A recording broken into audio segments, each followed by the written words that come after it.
Right now, as you read this, two colossal slabs of rock are locked against each other beneath the streets of Oakland, California. It sounds like nothing to an unprepared person, but the problem is that they're pressing harder with every passing year, storing up energy like a spring that's been coiling for more than 150 years. Roughly 30 feet below the sidewalks where people walk their dogs and grab their morning coffee, a geological clock has already run out. And scientists now know with uncomfortable precision exactly what happens when it finally lets go. This is the story of the Hayward Fault, one of the most dangerous strips of land in the United States, and the extraordinary computer simulations that are finally revealing the full picture of what the next big earthquake will do to millions of people. Let's start with the fault itself, because the Hayward Fault is not some distant geological curiosity hiding far out in the wilderness. It runs for roughly 74 miles right through the heart of California's East Bay, directly under neighborhoods, schools, hospitals, and highways, in cities like Oakland and Berkeley. More than 2 million people live or work along its path. And it is, by scientific consensus, overdue. The last time the Hayward Fault produced a major rupture was in 1868. That earthquake, estimated at magnitude 7, was devastating by the standards of the time. It flattened buildings across Hayward and sent shockwaves all the way into San Francisco. But here is what makes today's situation so much more serious. The fault's average cycle between major earthquakes is around 140 years. We are now more than 150 years past that last rupture. The clock has not just run out, it ran out over a decade ago. The numbers from the United States Geological Survey make this concrete. There is roughly a 1 in 3 chance of a magnitude 6.7 or larger earthquake on this fault within the next 30 years. But the Hayward Fault doesn't operate in isolation. When scientists factor in connected faults in the region, including the nearby Rogers Creek Fault to the north, the probability of a major rupture somewhere in the system climbs to 72% by the year 2043. That is not a distant hypothetical. That is a near certainty within most people's lifetimes. So what exactly happens when it breaks? For decades, the honest answer was, we're not entirely sure. General earthquake models existed, but the Bay Area's geology is complex, a patchwork of hard rock, soft sediment, deep basins, and hill formations. And predicting how seismic waves travel through that maze was beyond the computing power available. That changed recently. Researchers at Lawrence Livermore National Laboratory and Lawrence Berkeley National Laboratory used some of the most powerful supercomputers on Earth to run 50 separate simulations of a magnitude 7 earthquake on the Hayward Fault. Each simulation varied the details, where exactly the rupture starts, how the slip spreads across the fault surface, how fast the break travels.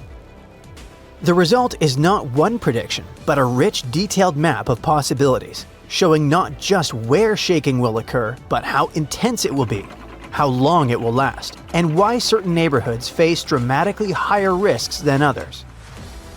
What they found should reshape how every Bay Area resident thinks about where they live. The most important takeaway from these simulations is this: the ground does not shake equally. Location matters enormously, and the differences are not subtle. Take the Eastern Hills, places like Orinda and Moraga. These communities sit on layers of softer sedimentary rock, and that geology acts like an amplifier. In a major Hayward Fault earthquake, shaking in these areas could be up to 50% more intense than in western neighborhoods sitting on solid bedrock. That is not a rounding error. That's the difference between a building that survives and one that doesn't. And then there's Livermore Valley, which faces a different but equally serious problem. The valley sits in a geological basin, and seismic waves behave strangely inside basins. They bounce around, trapped between the basin walls, unable to escape. Instead of the shaking lasting the usual few seconds, simulations show it could continue for more than 2 minutes in Livermore. 2 full minutes of sustained, violent shaking. For pipelines, warehouses, and industrial infrastructure, that duration is potentially catastrophic. In Oakland and Berkeley, right on top of the fault line itself, the main danger comes for what scientists call directivity pulses. When a pulse ruptures, the break doesn't happen all at once. It races along the fault, and in doing so, it flings concentrated bursts of energy forward like a wave from a moving source. Communities directly in the path of that forward momentum get hit with sharp, powerful pulses that are particularly destructive to tall buildings. Skyscrapers and high-rises in these cities face the highest risk from this effect, with ground accelerations that can reach the equivalent of the full force of gravity, enough to overwhelm structures that were not built with this specific threat in mind. Meanwhile, on the western side of the Bay Area, underlain by the hard Franciscan bedrock, things look noticeably different. Ground acceleration there could be 20 to 50% lower than in the highest risk zones. San Francisco itself will certainly feel the earthquake, but distance and solid geology provide meaningful protection. This does not mean western neighborhoods are safe. It means they are safer, relatively speaking. To understand why geology creates such stark differences, it helps to think about how seismic waves actually move.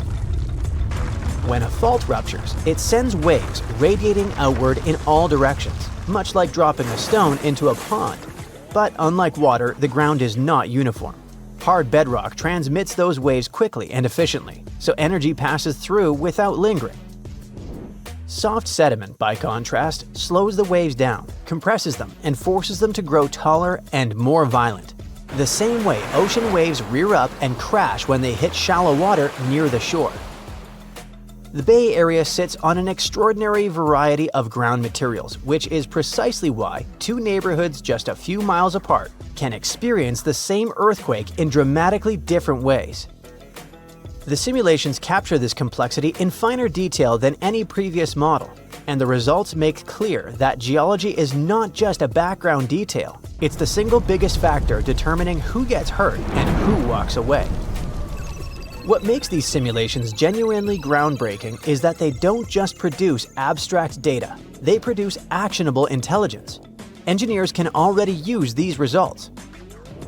For skyscrapers in Oakland and Berkeley, the pulse wave risk means buildings need reinforcement specifically designed to absorb those sharp, sudden jolts rather than the slower, rolling motion of distant earthquakes.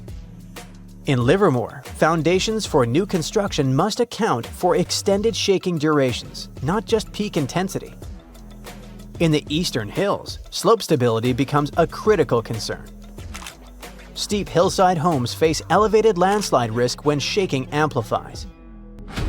For public infrastructure, Bay Area Rapid Transit, BART, and the region's freeway systems are being prioritized for retrofitting based on the directivity cone maps and simulations produced.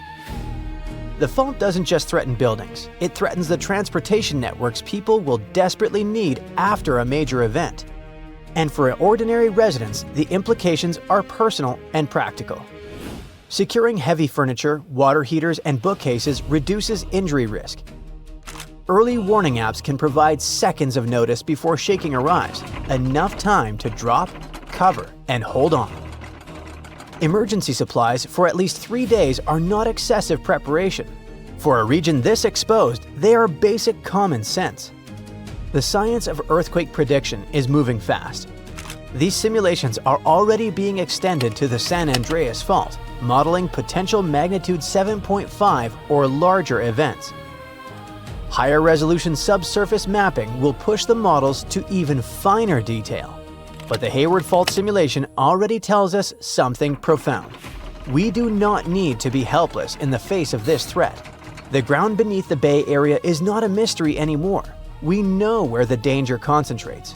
We know why some neighborhoods will shake harder, why some valleys will shake longer, and why some buildings face risks that others don't. The question is no longer whether this earthquake is coming. The question is whether we will be ready when it does. Imagine you're standing on the edge of New York's Seneca Lake on a quiet summer day. The water is glassy and still. Somewhere nearby, a sailboat drifts past, and a couple of kids are skipping stones near the dock. And then, without warning, boom! A big rattling blast tears across the lake like a cannon firing somewhere out on the water. Birds scatter, glasses rattle on porches half a mile inland. People on the shore freeze and spin around, scanning the horizon for smoke, a boat, anything. There's nothing. No storm, explosion, or whatever. No source at all. Just an enormous, echoing silence where the sound used to be, as if the lake had simply exhaled and gone quiet again. Now, imagine that happening not once, but again and again for over 300 years with nobody able to explain it. That's exactly what's been happening near Seneca Lake in upstate New York, and not just there. The same booming sound has been reported all along the East Coast, from New Jersey down to Florida. Locals gave it a name, the Seneca Guns. For 3 centuries, that name was all about anyone had. With no real explanation in sight, people filled the silence with stories. Some believed it was the voice of a powerful spirit, shaping the land or expressing anger. Others were convinced it was the echo of old battles still replaying themselves across the water, fought over and over by ghosts who never left. The story even made its way into literature, with one famous 19th century novelist describing it as a sound like distant artillery, as though the lake itself was speaking back to the surrounding hills in a language nobody could translate. Generations later, as technology advanced, the guesses got more dramatic. Whispers of hidden experiments happening just out of sight, strange aircraft testing the limits of speed high overhead, or something unworldly slipping beneath the surface of the lake. People hundreds, even thousands of miles away, near other lakes and coastlines around the world, reported almost identical sounds and came up with their own versions of the same theories. The wilder the story, the longer it tends to stick around, especially when nobody can actually prove otherwise. And for 300 years, nobody could. And here's the twist. The answer was finally hiding in plain sight the whole time at the bottom of the lake itself. It started almost by accident. A team of researchers were using sonar to scan the lake bed, but they weren't even looking for the source of the booms. They were searching for old shipwrecks resting somewhere in the depths. Seneca Lake is enormous, holding around 4.2 trillion gallons of water, and astonishingly deep, plunging as far as 618 feet down in some spots, deep enough to swallow sonar signals and sunken boats, without leaving much of a trace behind. But while mapping the bottom, the team stumbled onto something nobody expected: craters. Not one or two, but 144 of them, scattered across the lake floor like a field of giant footprints, each one roughly 30 feet deep and 400 feet wide. That's deep enough to swallow a several-story building whole, and wide enough to stretch across more than a football field. Scattered like that across the bottom of the lake, they look less like natural dips in the mud and more like scars left behind by something violent, repeating itself again and again for a very long time. So the team collected samples, water pulled from the darkest depths, sediment scraped from the most undisturbed corners of the lake bed where nothing had been touched in years. When the results came back, one substance stood out clearly above everything else: methane. That single discovery finally confirmed a theory scientists had floated for nearly a century without proof. Almost 100 years ago, a geologist had already guessed that gas bubbling up from deep underground rock could be exploding at the surface with a booming sound. Decades after that, Another scientist suspected something almost identical: bubbles of methane breaking through the mud below the lake. Both of them were right all along. They simply didn't have the technology yet to prove it. So the idea sat quietly, untested for generations, dismissed as a guess rather than an answer. Here's how it actually works. Deep beneath the lake bed, ancient organic material, old plants, decomposed sediment built up over thousands of years since the lake first formed, slowly breaks down. As it decomposes, it releases methane gas. Now normally, gas like that would just leak out gradually, bubble by tiny bubble, rising so slowly that nobody would ever notice it happening at all. But at Seneca Lake, layers of dense, heavy sediment trap the gas instead of letting it escape upward in small, harmless amounts. So, instead of leaking out, it builds. Pressure accumulates for years, sometimes even longer, squeezed tighter and tighter beneath the sheer weight of everything sitting above it. Eventually, the pressure becomes too much to hold back. Yep, I can relate to that. The trapped gas punches violently upward through the sediment and through the water above it, with enough raw force to physically carve out a hole in the lakebed in the process. That's exactly how those 144 craters got there. Each is essentially the fossil of an old explosion, a permanent scar left behind from the exact moment the pressure finally won the battle. But the craters only explain the holes left in the mud. The sound comes from something else entirely: a shock wave. When a massive pocket of compressed gas suddenly bursts free, it sends a powerful pressure wave rippling outward through the water and up into the air above it. That shock wave is the boom, essentially a small natural explosion. And explosions, even small natural ones, are loud. Seneca Lake has one more trick that makes the sound even more dramatic: its sheer scale. With a lakebed reaching roughly 200 feet below sea level, and water depths exceeding 600 feet in places, the lake works almost like a giant natural amplifier. All that water focuses and intensifies the shock waves as they travel upward toward the surface, turning them into the deep rolling blasts that sound exactly like cannon fire echoing across the water. No wonder people spent 3 centuries assuming an actual weapon had to be involved somewhere nearby. There's a bigger story here too, beyond just one lake in upstate New York. Seneca Lake itself was carved out by a massive glacier that melted away at the end of the last ice age, leaving behind the deep basin we see today. For scientists, this isn't just a quirky local mystery worth solving for its own sake. It's a useful clue for understanding how much gas might be quietly building up under similar deep lakes elsewhere around the world.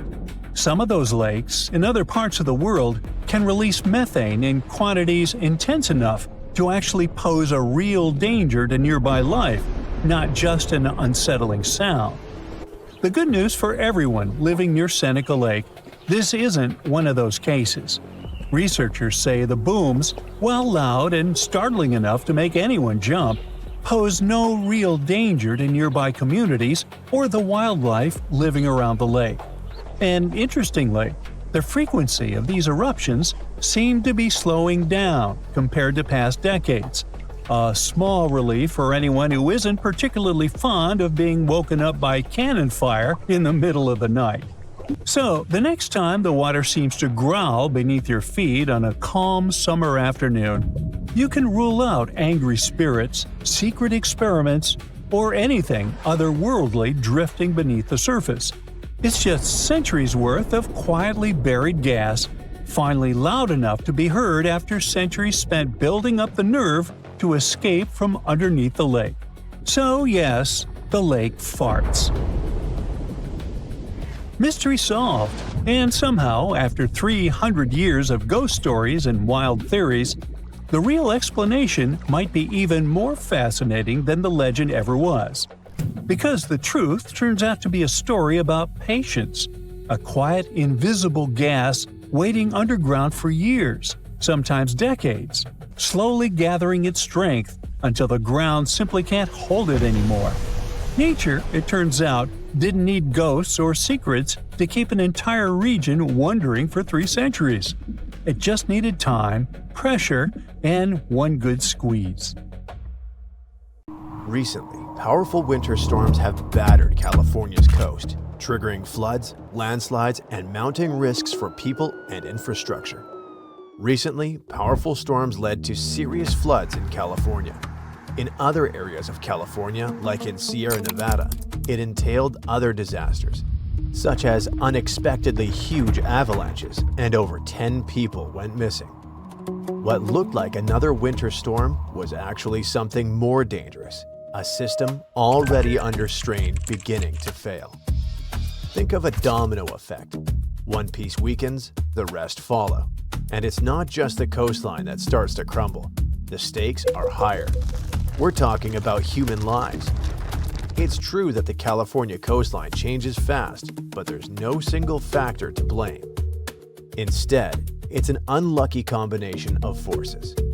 For decades, this paradise-like coast was treated as permanent. Developers built close to the edge.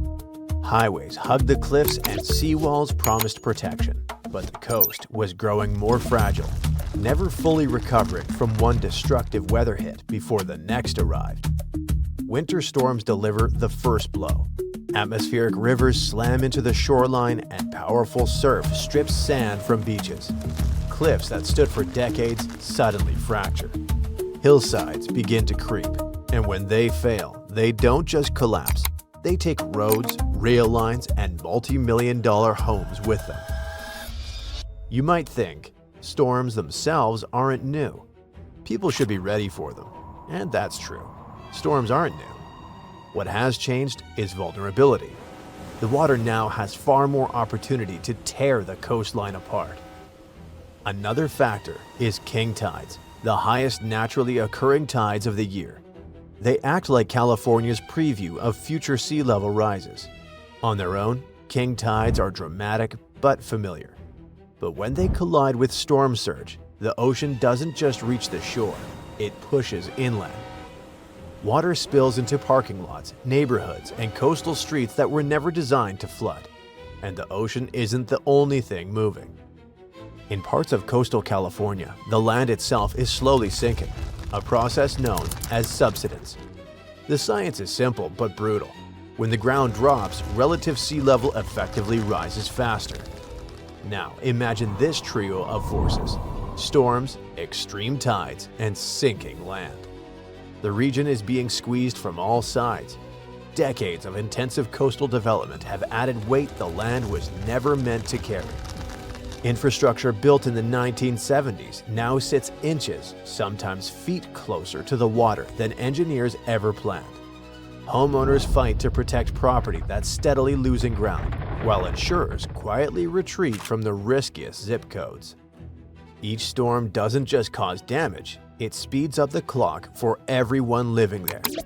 When flooding shuts down roads and beaches, tourism stalls, workers lose hours, and local businesses take the hit. And the stakes are enormous. Coastal tourism alone makes up roughly 39% of California's $17.6 billion ocean economy.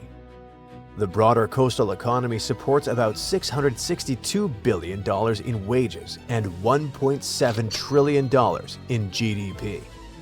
Every collapsing bluff and flooded roadway now carries a price tag that reaches far beyond the shoreline. California's coast isn't being reshaped by one catastrophic disaster. It's being pressured from all sides. The line between land and sea was never permanent, but now it's on the move. Something is about to reshape the entire future of the West Coast. The coastline, the infrastructure, the whole map.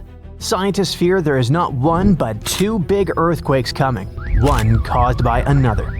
This wasn't even on the radar for most people, but new research is changing everything.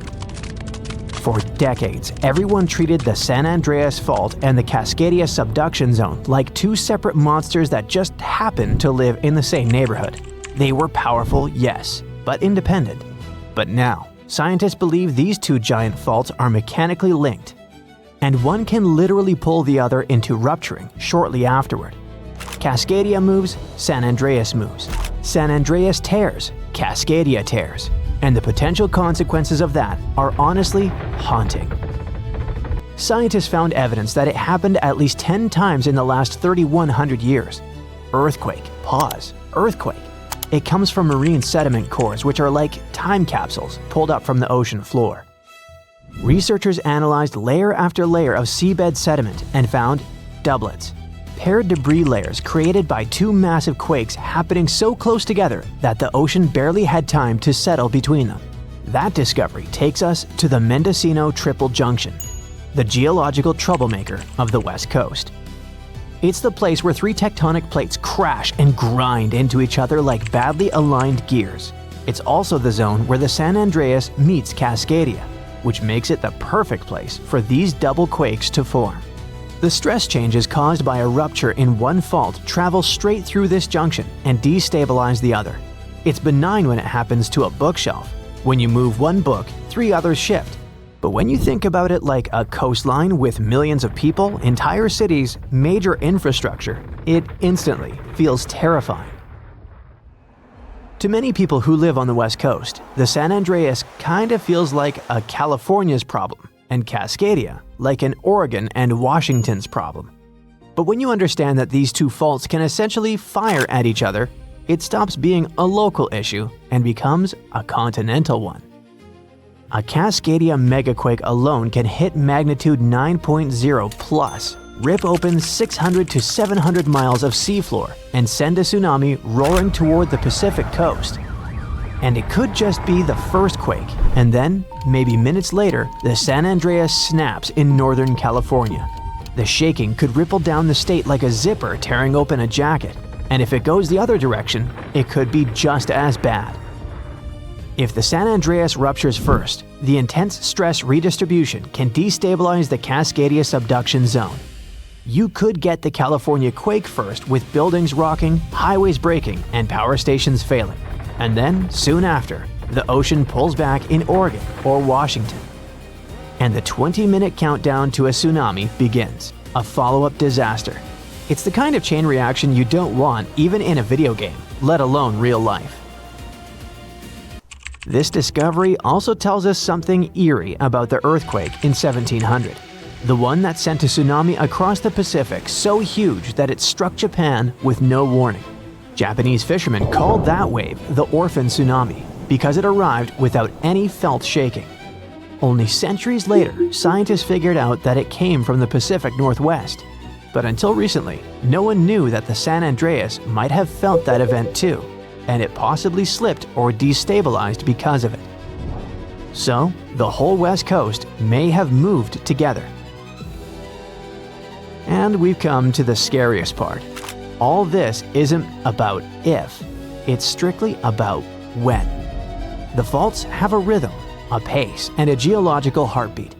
We've seen how they behave across thousands of years. We know what they did, and now we know they sometimes do it in sequence. The real fear isn't the first quake.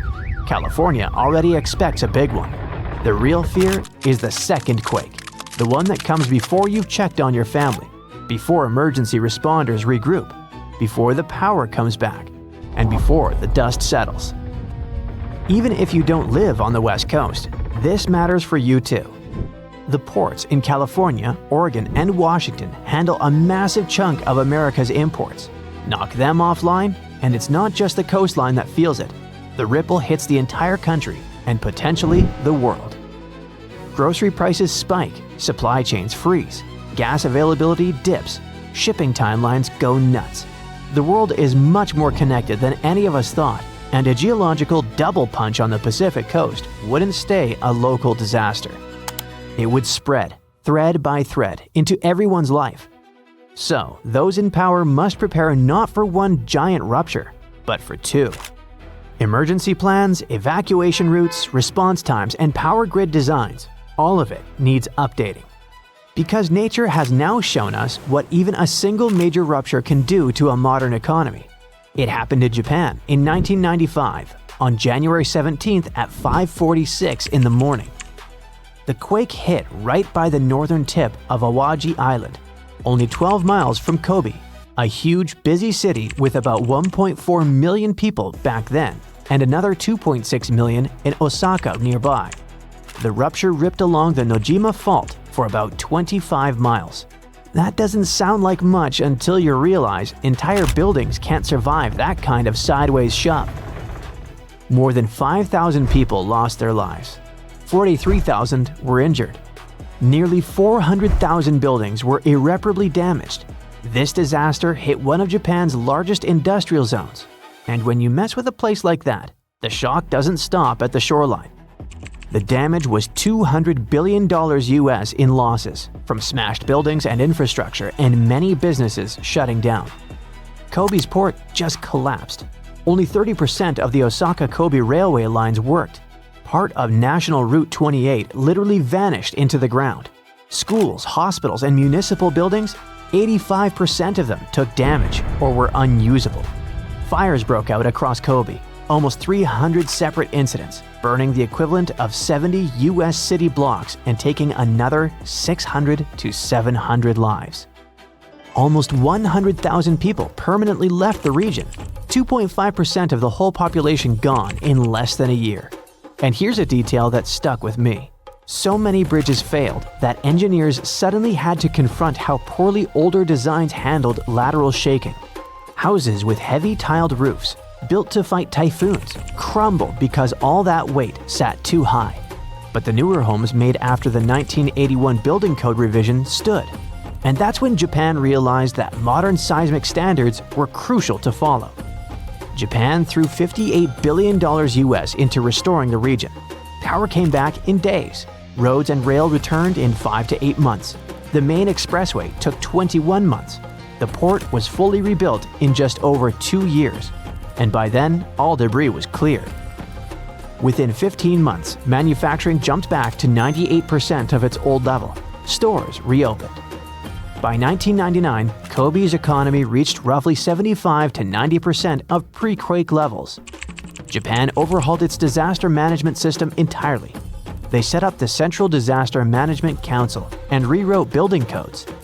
They upgraded everything from emergency drills to fire-resistant city layouts, and they launched the Earthquake Early Warning System that now gives Japan those precious few seconds before shaking hits.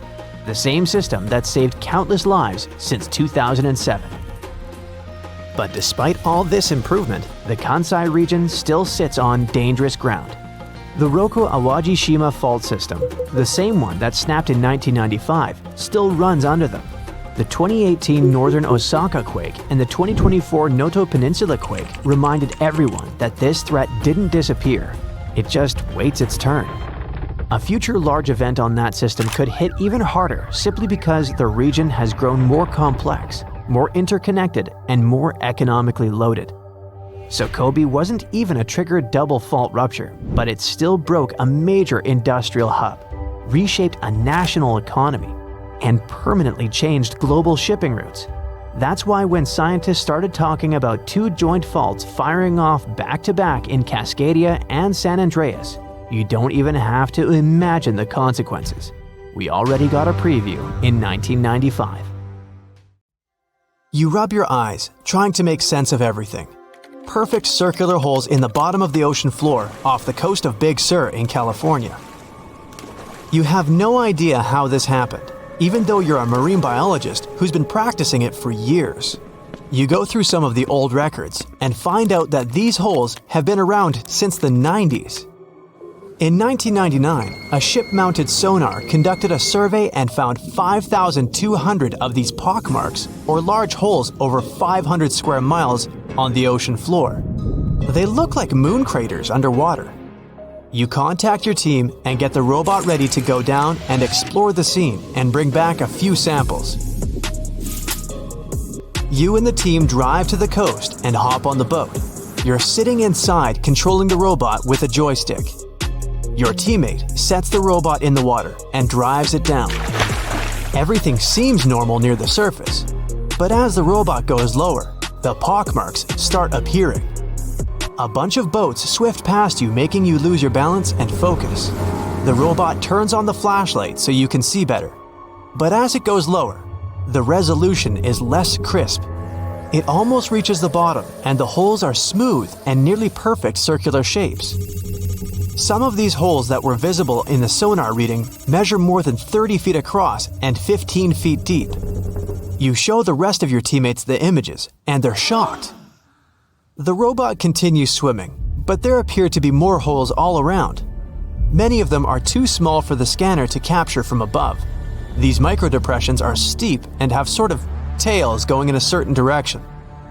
It's possible that the currents underwater played a role in their shape. Everywhere the robot swims, there are new holes all around. After a couple of hours, the robot goes back to the boat with some samples. You take them back to the lab and study them. The robot clearly captures images of human trash, but the samples don't indicate anything alarming for now. Despite the fact that 1/3 of the pockets are filled with trash, there's still no explanation of how they were formed. It's late at night and the rest of your team heads back home. You're passing out in the lab, still trying to find some answers. You wake up the next day, and while cooking breakfast, you get this idea that maybe these holes are gases venting out, which could be harmful to marine life. You quickly get the robot and sail out to the ocean once more.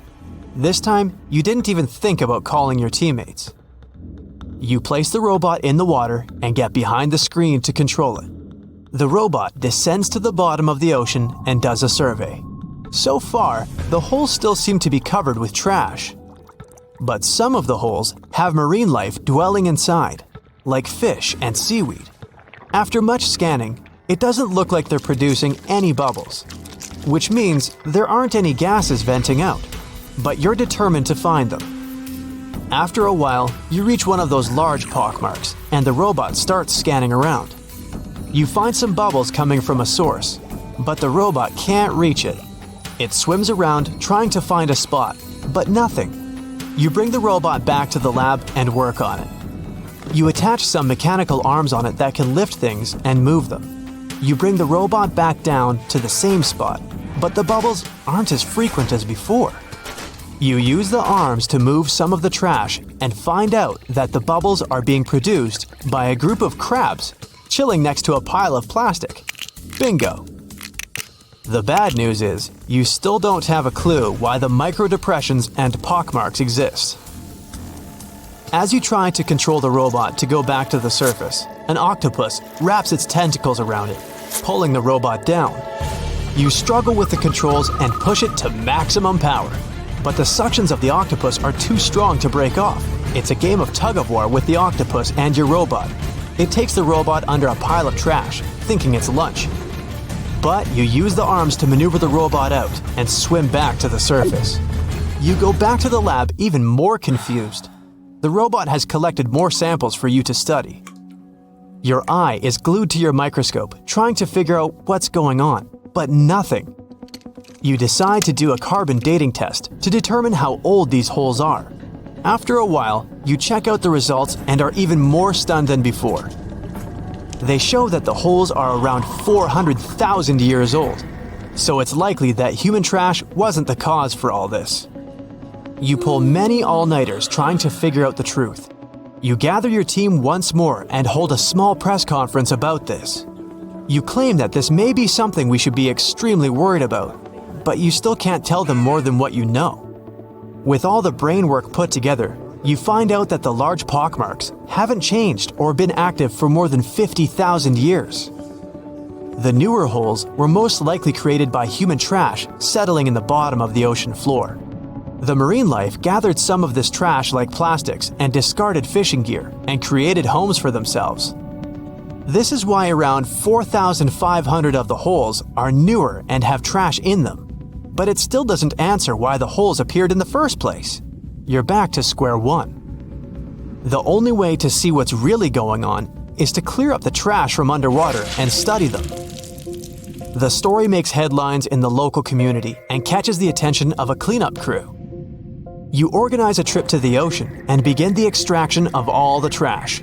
Many cleanup boats arrive and everyone drops down a net to collect the trash. You send down the robot once more to make sure the nets are hitting the right spot.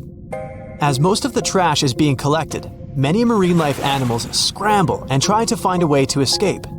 Everyone makes sure not to hurt them. After a couple of weeks, all the holes are cleared up from the trash. You do another sonar scan from the surface and can see the holes clearer than before. But you still don't have an answer for this. You do some more research trying to see if any other holes appeared around the world. On the other side of the country is a mysterious blue hole off of Florida's Gulf Coast. You catch the nearest flight to Florida and make an appointment with the scientists in charge of the expedition. Blue holes are underwater sinkholes that open below the seabed. Just like on the surface, the underwater world also has sinkholes. This one is called the Green Banana and is 150 feet below, and the hole is 435 feet deep. You dive with some special gear with the rest of the team to a barren ocean floor, and the hole is right there in front of you, looking like an oasis in the desert. You and the rest of the scientists are surprised by the diverse marine life dwelling within. Some sea turtles swim past you, and even sharks. These ones don't harm humans. Halfway through, you reach a narrow path, which makes it difficult for humans to pass through. But everyone is careful. There are corals, sponges, mollusks around the corner. You collect some samples and go back to the lab. Blue holes in general are richer in nutrients than barren lands and host plenty of unique marine life. They're quite common and don't pose any sort of threat to anyone. After making the connections, you don't think the holes off the coast of California have anything to do with blue holes. The mystery goes on. So, since 2000, the world has been hit with more than 1,700 earthquakes with magnitude greater than 5. Many happened around the Ring of Fire, located around the Pacific Ocean. In North America, the biggest threat is the San Andreas fault line, which can create an earthquake of a magnitude higher than any other, earning it the spine-tingling nickname, the Big One. The potential destruction of California is a terrifying prospect that could have unimaginable consequences. But the Big One is just the beginning of what's to come. Bad news! Scientists have predicted an earth-shattering event that will occur in 2030. Like it or not, there's a 70% chance that we'll experience the Big One, and it will be an earthquake with a magnitude of 6.7. The San Andreas fault line will cause the Big One, but what is scary is that we can't predict it. On the other hand, a massive earthquake occurs every 100 years. This means there's always time to prepare for a natural disaster.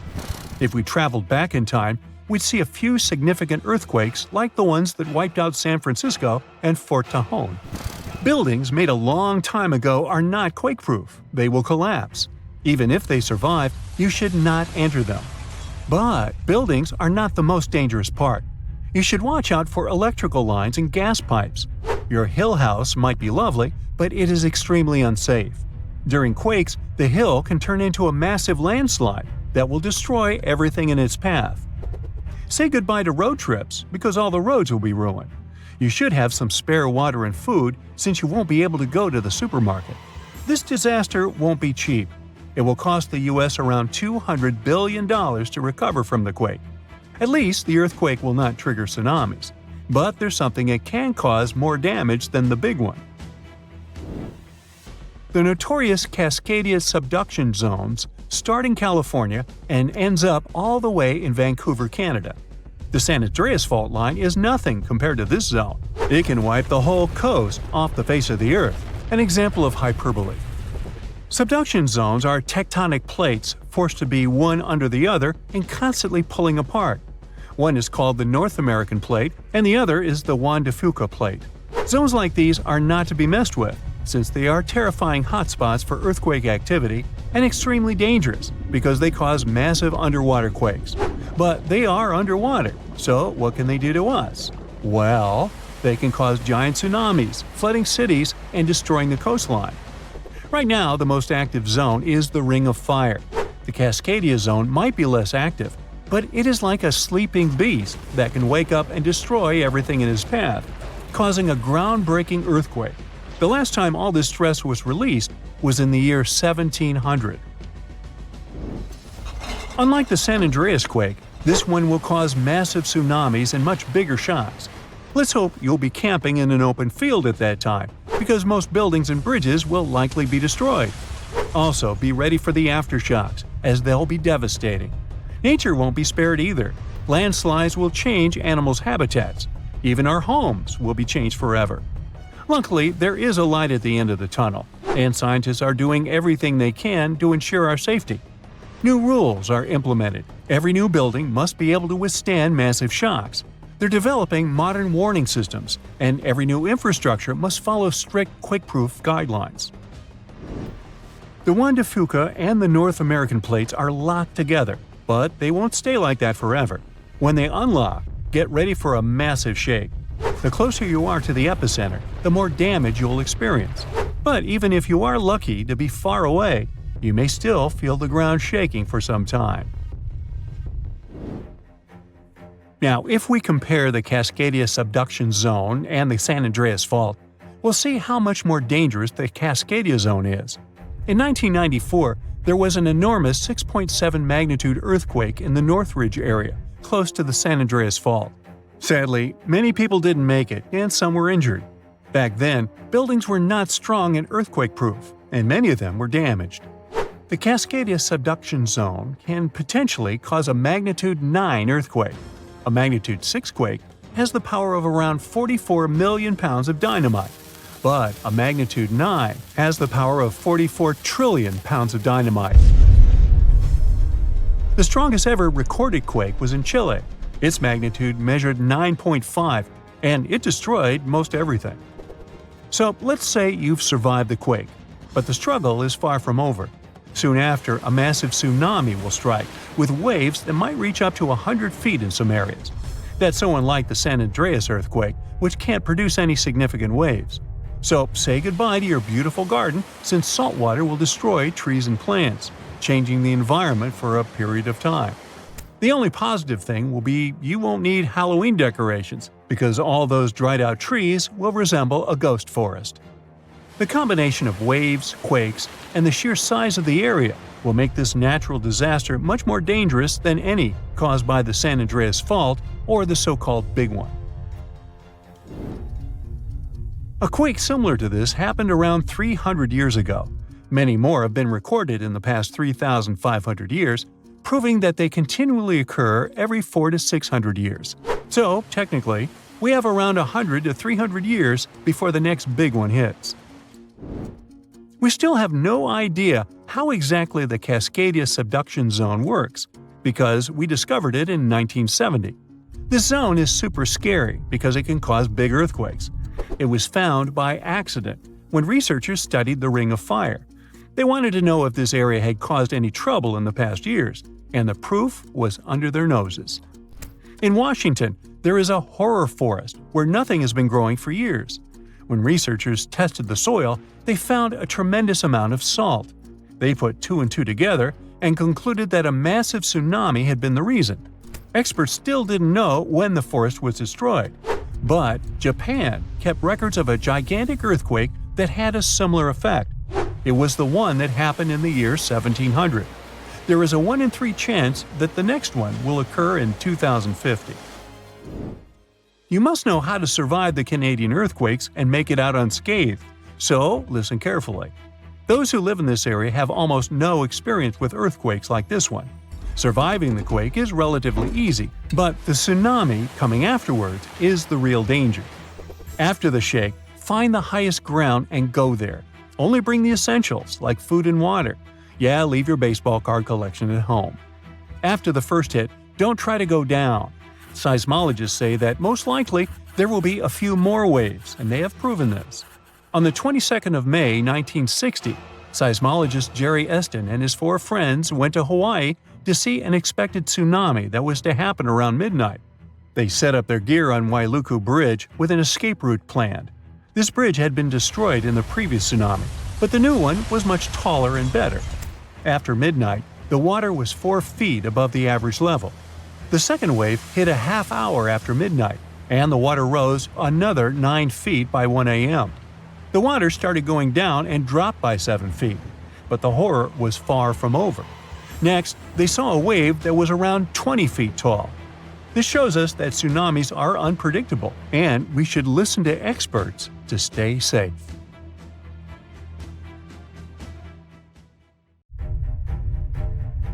There is a powerful force hiding underground where tectonic plates meet, and one forces another under it. This happens in the Pacific and Indian Oceans. Strain builds over centuries. The tension is unbearable until the megathrust awakens. The Earth shakes with a magnitude that can exceed 9 points, more powerful than any other earthquake. When the seafloor suddenly gets pushed up fast, it sends a huge ripple across the water, and a tsunami of huge force is out. These waves are called teletsunamis, and they cross entire ocean basins, ready to take over coastlines thousands of miles away. The thrust fault stretches over 600 miles. The Earth is not just shaking, it feels like it's tearing apart. This is the power of a megathrust earthquake. Those caught in its path will have to fight for their lives. Japanese authorities recently had to issue their first ever megaquake advisory. It happened because of a strong tremor on the edge of the Nankai Trough ocean floor zone. In the end, most of the warnings were lifted, and there wasn't much damage from the 7.1 magnitude earthquake.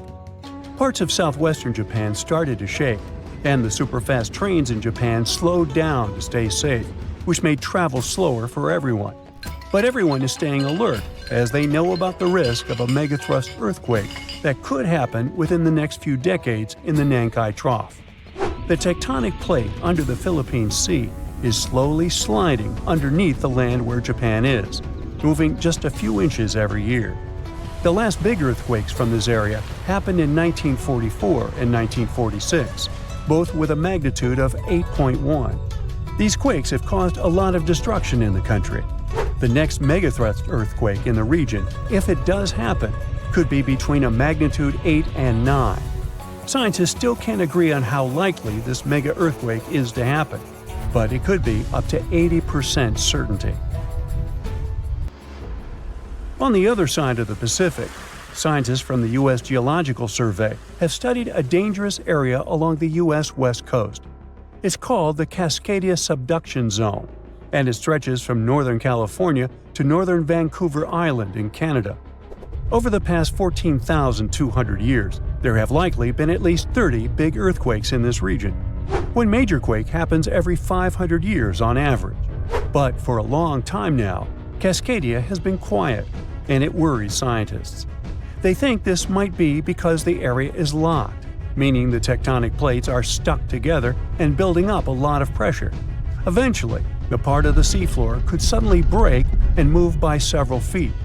The shaking would be just 5 minutes, but it would create a powerful tsunami as the seafloor shifts that would last for 10 hours. If it happens, it's going to be the worst natural disaster in the country's history, according to experts. The ground on some inland hills could turn into something like quicksand. This would cause the hillsides to slide and crumble, taking down roads and bridges. Around 620,000 buildings could be badly damaged or even collapse, including about 100 hospitals and 2,000 schools. People in Washington state might have to take care of themselves without help for 2 weeks, finding food, water, and shelter on their own.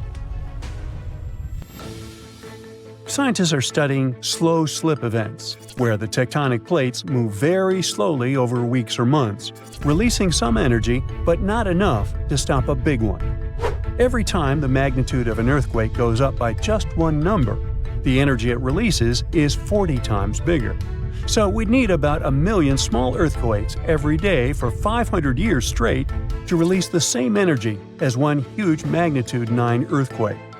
But these small earthquakes might be clues that a bigger earthquake is coming. To better monitor the Cascadia fault, experts are mapping the fault more accurately and adding better monitoring tools offshore. Scientists receive over $10 million to install seismic sensors and seafloor pressure gauges on a fiber optic cable off the coast of Oregon. The goal is to be ready to warn people and potentially save lives when a big earthquake strikes. A sharp megathrust earthquake happened in this part of the world in 1964. It went down in history as the Great Alaska Earthquake and had a magnitude of 9.2. It lasted for more than 4 minutes, making it the most powerful earthquake in the history of the US and North America. The ground shook so hard that it caused huge cracks and landslides. In Anchorage, many houses, buildings, and roads were destroyed because they weren't built to handle such a big earthquake. In some places, the land was permanently changed. For example, the coastline near Kodiak and Hinchinbrook Island was lifted by 30 feet. In other areas, like Gerwood and Portage, the ground sank by 8 feet. They had to rebuild roads higher so they wouldn't be flooded by the tide. A huge 27-foot tsunami wiped out the entire village of Chiniga. Many coastal towns were heavily damaged, not just by the earthquake, but also by tsunamis and the fires that followed. After the main earthquake, there were thousands of smaller aftershocks for months. A moderate earthquake of magnitude 4.4 shook Los Angeles in August 2024. Once it was over, the LA Fire Department checked around the city and didn't find any major damage or anyone hurt. In the nearby city of Pasadena, which is close to the earthquake's epicenter, a water pipe burst inside City Hall and everyone had to leave the building. Thankfully, there was no danger of a tsunami. The best we can do to avoid panic in such situations is to be prepared. Japan is one of the places on Earth where earthquakes happen the most because it sits on the edges of 4 tectonic plates. Around 1,500 of these earthquakes each year are noticeable. Because of this, the people in Japan have learned to live with earthquakes. The 1950 law set a rule that buildings should be able to handle earthquakes up to a magnitude 7 without falling apart. An update 30 years later said that buildings should only have minor damage in such earthquakes and still work as usual. But if an earthquake is even stronger, the law says the building's main job is to not collapse and save people's lives. At the most basic level, buildings are made stronger with thicker beams, pillars, and walls so they can handle shaking better. Another technique is placing special pads made from materials like rubber at the base of a building. Some buildings are even built on thick layers of padding that separate them from the ground completely, which helps protect them during an earthquake. A skyscraper might sway back and forth a lot, moving up to 5 feet. To stop it from getting damaged, engineers can add something called dampers every second floor all the way to the top. These dampers are like giant bicycle pumps, but instead of air, they're filled with liquid. When the building shakes, the dampers push against the liquid inside them. Even though the liquid doesn't squish very much, it can still absorb some of the shaking. When they're building tall skyscrapers, engineers try to make the structure as simple and balanced as possible. This means having each floor the same height and placing the support columns evenly. But sometimes, architects who design skyscrapers don't want to make these compromises because they have creative ideas for how the building should look. Then they have to find compromise solutions. For example, Tokyo's Skytree Tower, one of the tallest buildings in the world, is designed in a futuristic style but also includes special features to protect it from earthquakes.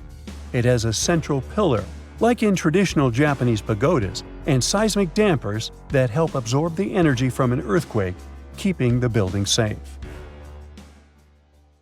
A magnitude 15 earthquake has the potential to completely destroy our planet and evaporate all the water in a matter of seconds, leaving Earth uninhabitable. Over 500,000 earthquakes happen annually, but none have a magnitude of 15. 90% of quakes occur in the terrifying Ring of Fire zone located around the Pacific Ocean. The ground there is like jello. It shakes almost constantly.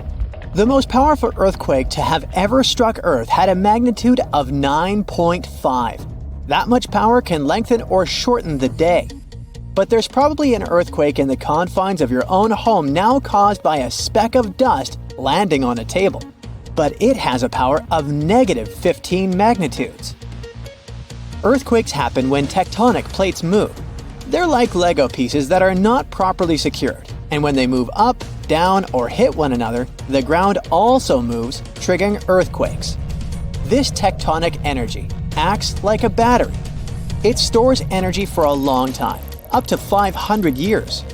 When this stored energy is released in a sudden burst, the consequences are horrifying. Even the strongest structures submit to this relentless force that leaves a trail of destruction in its path. In some instances, earthquakes can even trigger tsunamis, amplifying the chaos. Such a crazy amount of power can split the ground open and cause severe damage. The strength of an earthquake is measured by the Richter scale, but now it's being replaced by the moment magnitude scale. When there's an earthquake, we hear about how strong it is. It's usually from 1 to 10. Luckily, we haven't had a Richter scale earthquake yet. The most powerful earthquake to have ever happened in modern history occurred in Chile in the 60s. It was around 9.5 on the Richter scale, and it altered Earth's rotation and messed up the length of the day by around 2 milliseconds. It also triggered a massive tsunami and affected a vast area of 155,000 square miles. The Richter scale doesn't actually have a limit. Still, anything above 25 doesn't need measuring, because if that ever happened, we would simply turn into dust, and nobody would care to measure this disaster. As we said, the strongest earthquake had a magnitude of 9.5. If this magnitude had been just 0.5 stronger, it would have created a ruptured line 2,174 miles long.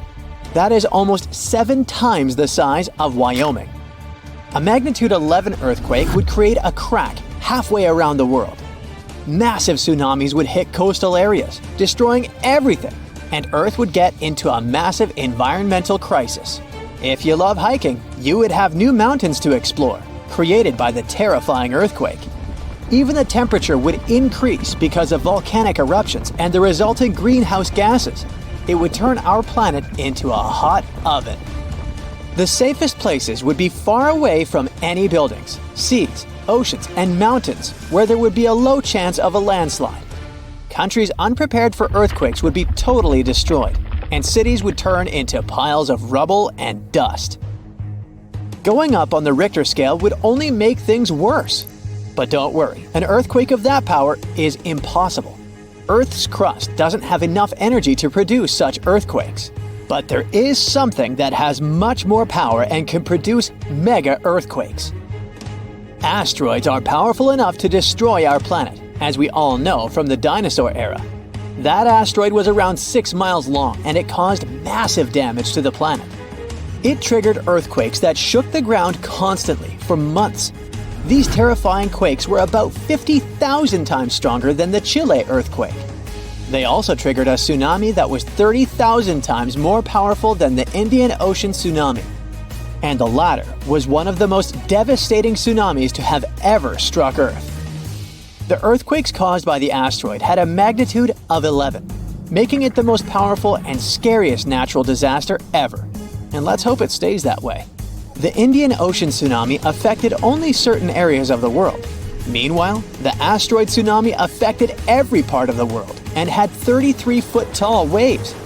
Even if you had traveled to the most remote place on Earth, you wouldn't have been able to hide from this Grim Reaper. A 15-magnitude earthquake wouldn't be 15% stronger than the Chile earthquake. The scale doesn't work like that.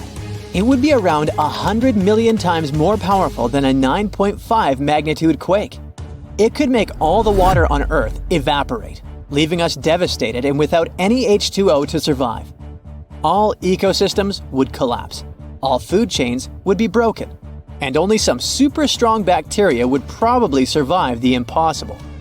That is only a fraction of the frightening things that could happen. The ocean is like the AC for our planet. Without it, Earth would be super hot. The ocean also serves as a shield from the sun's powerful rays. It acts as a heat absorber and cools Earth.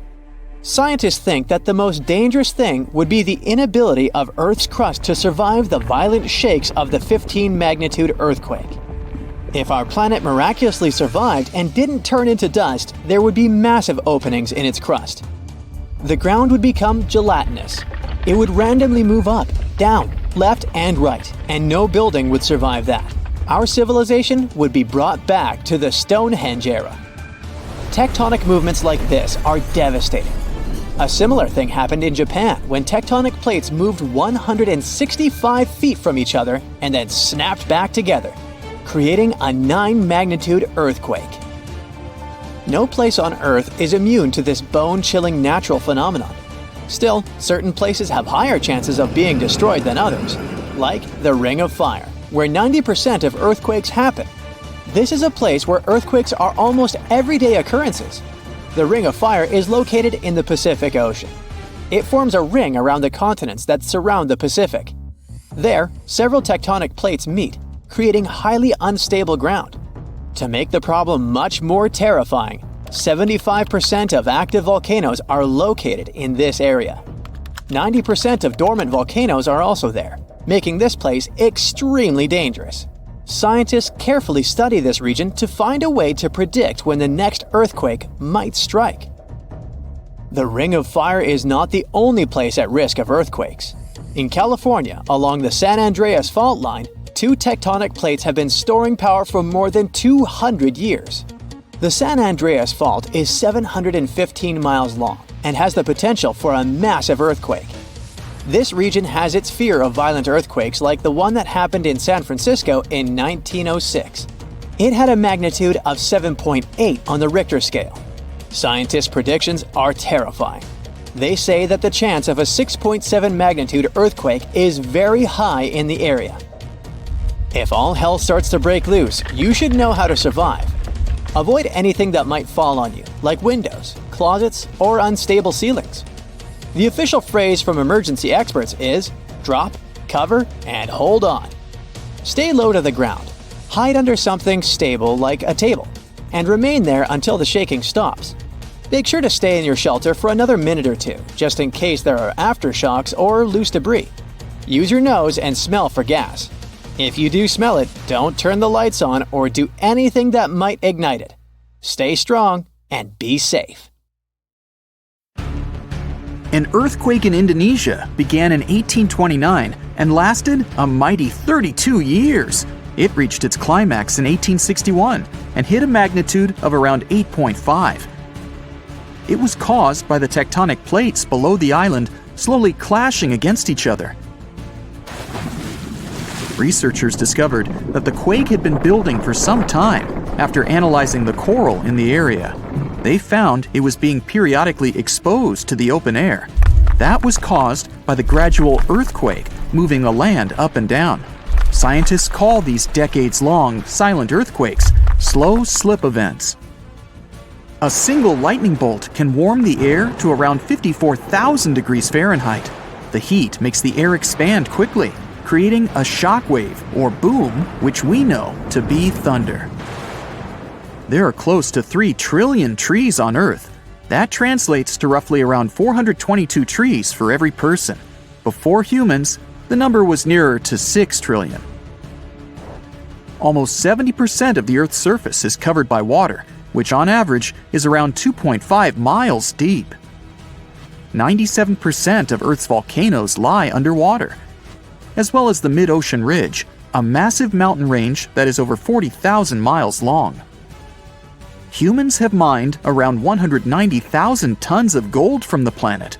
Experts predict there is around 20% still left to be mined, but this figure is constantly changing. The world's largest active volcano is in Hawaii. Called Mauna Loa, it's over 2.5 miles above sea level.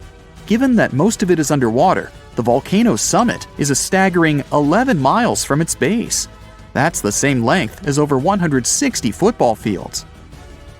The highest ever recorded temperature on Earth was a sweltering 136 degrees Fahrenheit. It was recorded in El Azizia, or modern-day Libya, on September 13, 1922. The lowest temperature was a chilling minus 129 degrees Fahrenheit, recorded at Russia's Vostok station in 1983. Earth is the 5th largest planet in the solar system, behind Jupiter, Saturn, Uranus, and Neptune. It has a circumference of roughly 25,000 miles, and it would take the average person around 8,300 hours to walk around the face of the Earth. The separation between Earth's land masses would make such a trek almost impossible, though. It takes 365.25 days for the Earth to orbit the Sun. Because our calendar years only have 365 days, we add an extra leap day every 4 years to make up for the difference. Russia is the largest country on the planet, with a total area of about 6.5 million square miles. It encompasses more than 1/8 of the Earth's inhabited land area, but still has a relatively small population given its size. Earth is the only planet with one moon.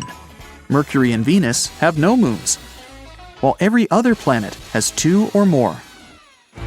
Earth is over 4 billion years old. Scientists calculate this by looking at the planet's oldest rocks, as well as meteorites that have crash-landed. They used meteorites as they were formed at the same time as Earth, when the solar system was forming. The ground we walk on is basically recycled. The planet's rock cycle turns igneous rocks to sedimentary ones, then transforms those into metamorphic rocks, and back again. Like Earth, our moon also experiences earthquakes. They're less common and intense than the ones we have, and are caused by tidal stresses. A tidal stress is basically the relationship between the gravitational pull of the moon on the Earth and that of the Earth on the moon. Despite being the 5th largest continent, Antarctica holds 70% of the planet's fresh water and about 90% of its ice.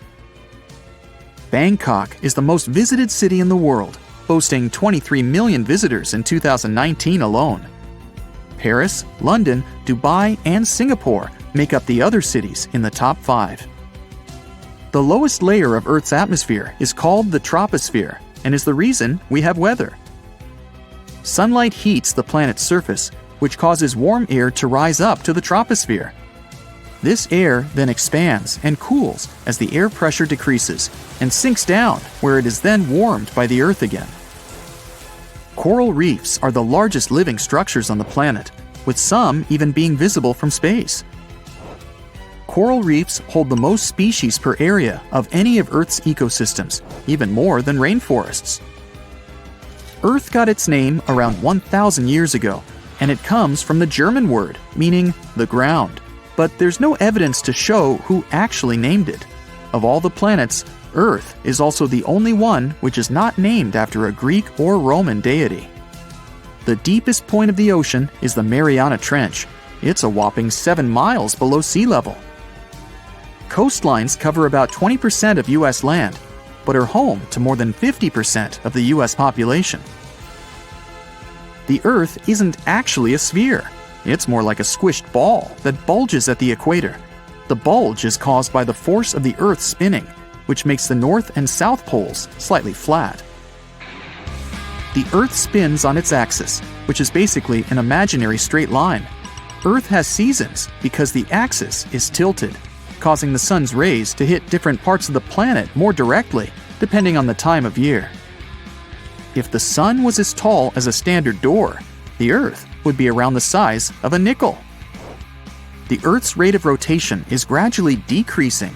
It's happening so slowly that it would take as much as 140 million years for the length of a day to increase to 25 hours. Get equipped for any season with brand new Brightside merch. Click the link and grab your print. The biggest animal on Earth is the Antarctic blue whale. It can reach lengths of 100 feet and weigh up to 400,000 pounds, which is around the same as 33 elephants. The temperature at the center of the Earth is around the same as the surface of the Sun, at almost 10,000 degrees Fahrenheit. Earth is around 10,000 times older than humans. Earth is around 4.5 billion years old, whereas humans have been around for, at most, 450,000 years. There are around 34,000 known species of fish. The actual number is way higher though, as a whopping 95% of our oceans still haven't been explored. America's Route 66 is longer than the journey to the Earth's core. The distance to the core is roughly 2,000 miles. Route 66 is almost 2,500 miles. The Earth is made up of 3 main components: the crust, the mantle, and the core, which is divided into the outer core and the inner core. Scientists have estimated that there are around 8.7 million species on the planet. Out of this, between 1 to 2 million of these species are animals. But roughly 86% of land species and 91% of fish have yet to be discovered by humans. Ancient astronomers used to think that the Earth was the center of the universe. For 2,000 years, they believed the Earth to be static, while other bodies traveled in orbit around us.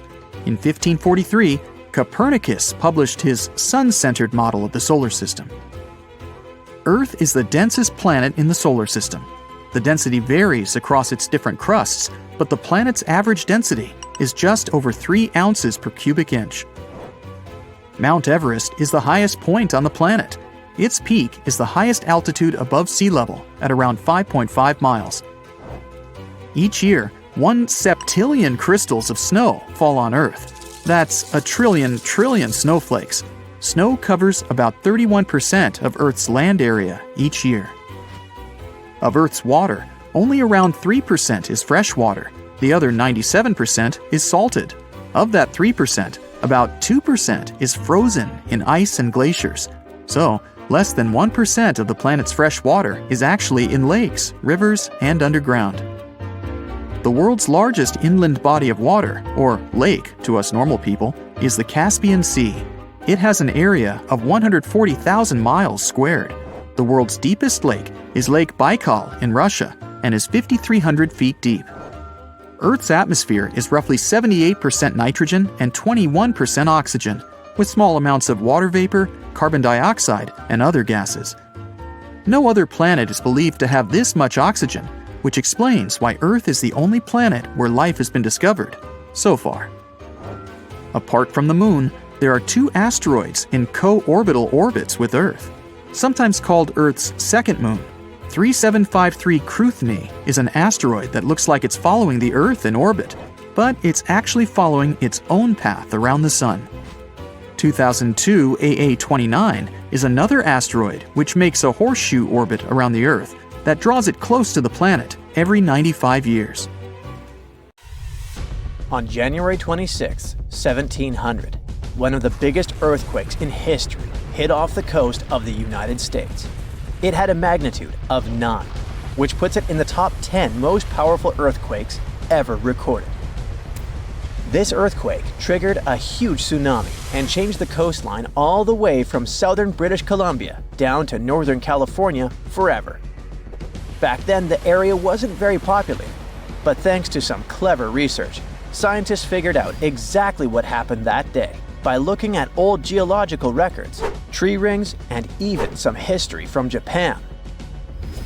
On the same day as the earthquake, a massive tsunami also hit Japan's eastern coast. For a long time, no one connected the two, but in the 1980s and 90s, researchers realized the tsunami in Japan had been caused by the earthquake in the Pacific Northwest. They were also able to pinpoint the exact day, January 26, 1700. They even found old trees in coastal Washington that had all perished around the winter of 1700, which matched up perfectly with the timing of the earthquake. The earthquake came from the Cascadia subduction zone, a fault where the Juan de Fuca plate slides under the North American plate. This fault stretches about 700 miles, from northern Vancouver Island in British Columbia to Cape Mendocino in California. The pressure from the moving plates builds up over time, and eventually, another big, devastating earthquake will hit the same region. It's just a matter of time. By looking at the geological records, past tsunami deposits, and signs of land level changes, scientists can figure out how often these huge earthquakes happen. Emergency planners have been preparing for the next big quake, often calling it the big one. Scientists believe earthquakes in the Cascadia subduction zone happen every 200 to 1,000 years. And since the last major one was over 300 years ago, the Pacific Northwest is definitely due for another. When it happens, the earthquake is expected to be as big as the one from 1700. But this time, it'll affect around 15 million people. The devastation will be severe. Buildings will collapse, roads and runways will crack, and bridges will fall. Communication in and out of the area will be cut off. But the worst part? The earthquake will trigger a massive tsunami that might hit parts of the Washington coast in as little as 10 minutes. It's not a matter of if, but when the Cascadia subduction zone will break. When it happens, it will be the worst disaster the US has ever faced. Worse than the Hurricane Katrina or Superstorm Sandy. It'll impact an enormous area, stretching from southern British Columbia all the way down through Oregon to northern California. That means millions and millions of people will be affected. Fairchild is considered a backup staging area for handling the aftermath of the earthquake, with Grant County International Airport in Moses Lake being the main one. For those who will survive the initial quake and tsunami, the aftermath could be just as disastrous. Aftershocks will follow, and transportation will be a mess. Roads will be damaged or completely blocked, airports will shut down, and most of the main routes, like Interstate 5, will have bridges destroyed. This means food and water supplies will be cut off, and it will be incredibly difficult for help to get in or for people to escape. Gas pipelines will most likely be damaged too, and restoring them could take anywhere from a few days inland to weeks or even months along the coast. Power outages will be widespread within 100 miles of the coast throughout the entire Pacific Northwest. And water could be out for 3 to 7 months. Even telecommunications will be down for 2 to 3 months across the Pacific Northwest, Alaska, and even parts of East Asia. The good news for eastern Washington is that it will mostly avoid the worst of it, thanks to natural barriers between the west and east sides of the state. The tsunami may hit the Columbia River Gorge, but it will lose energy quickly because of a sandbar under the river. The Cascade Mountains will absorb much of the earthquake's impact, so the east side won't feel it as strongly. And since eastern Washington won't get hit as hard, it'll be up to them to handle the aftermath of the quake. That means helping western Washington, taking in refugees from the areas that got destroyed, and delivering supplies to where they're needed. Scientists have looked at other major 8.0 to 9.0 magnitude earthquakes like the ones in Chile in 1960, Alaska in 1964, and Sumatra in 2004, and Japan in 2011. These kinds of quakes can shake the ground for anywhere between 6 to 10 minutes, and that's a long time for the ground to be shaking. Such quakes are super intense because they happen close to Earth's surface, so it's not just a quick shake. It's a long, strong one that can cause a lot of damage.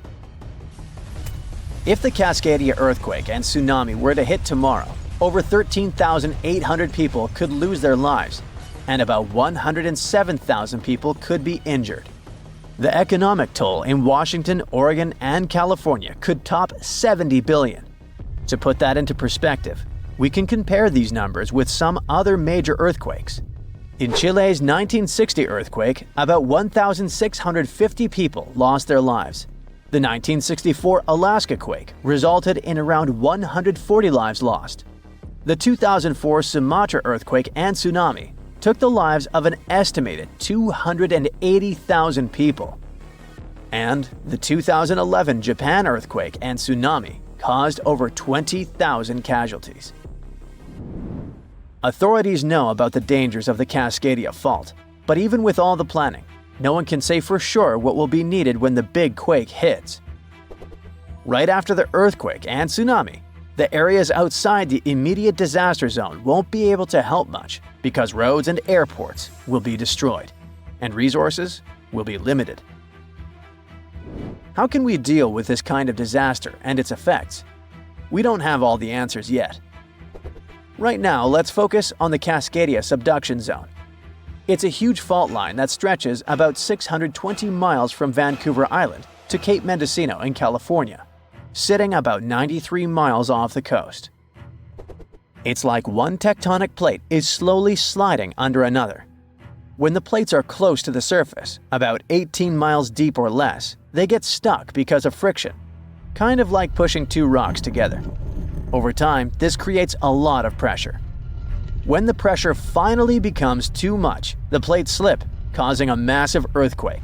This is called a megathrust earthquake, and it can be huge. Below the area where the plates are stuck, there's a zone where the plates move really slowly.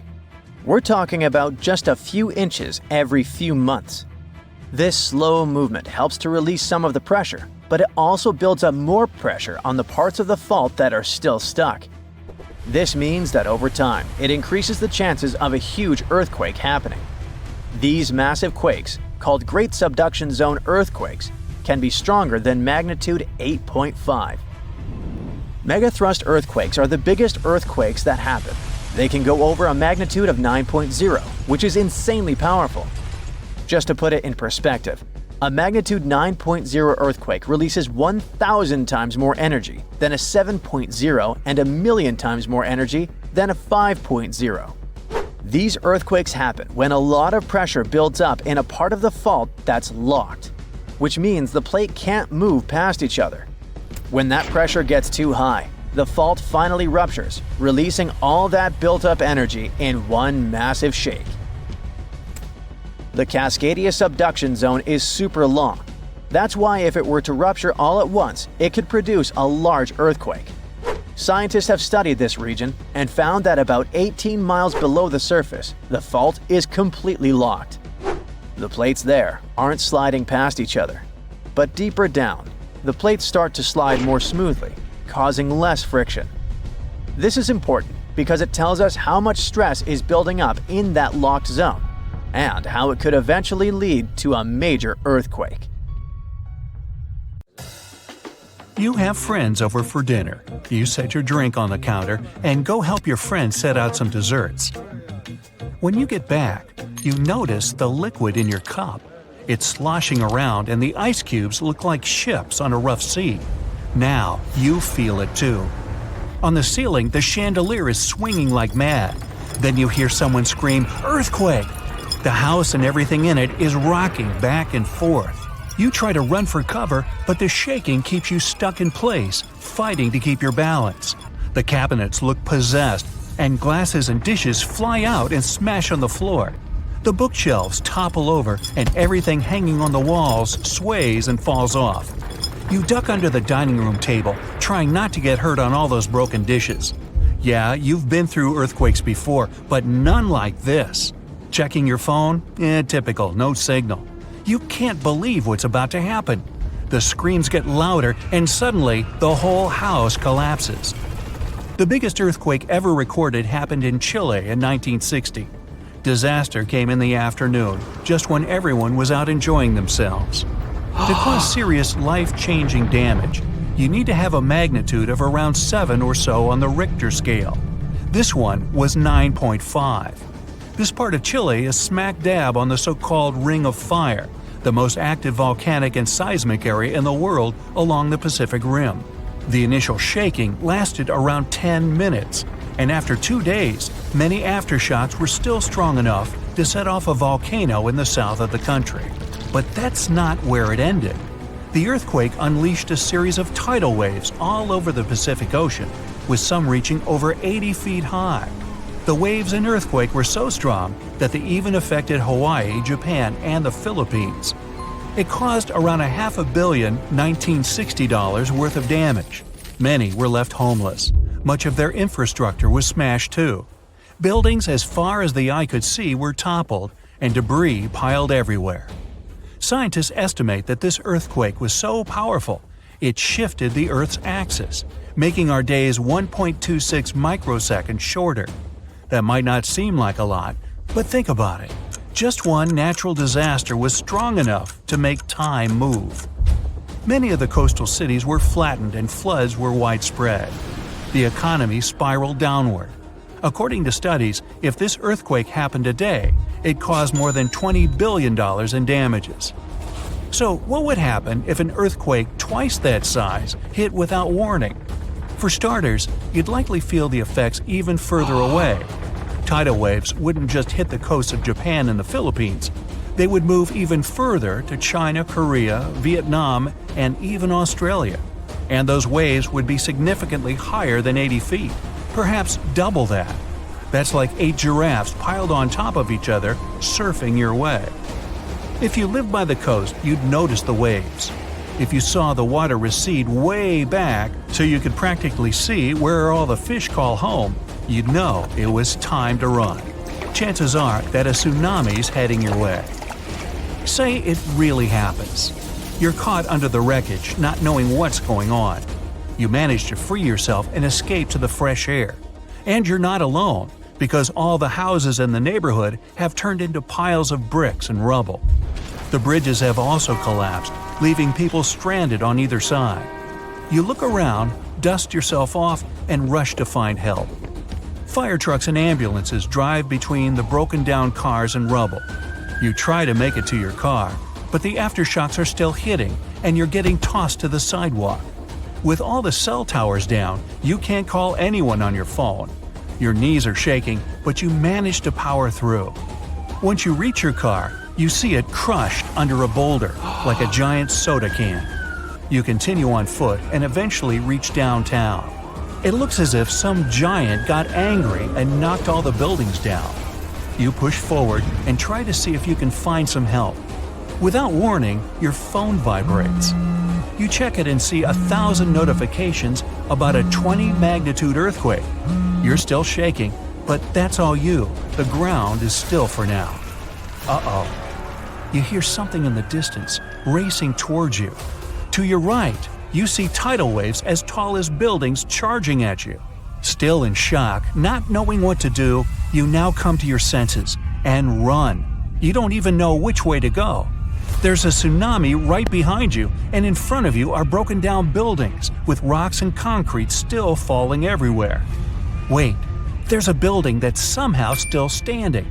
You need to get on top of that thing. You reach the elevator, but it's jammed. Not surprising. You bolt up the stairs as fast as you can, tripping on broken glass and plaster, but always managing to get back up. You look out a window and see the water. It's so close. You're nearly at the top.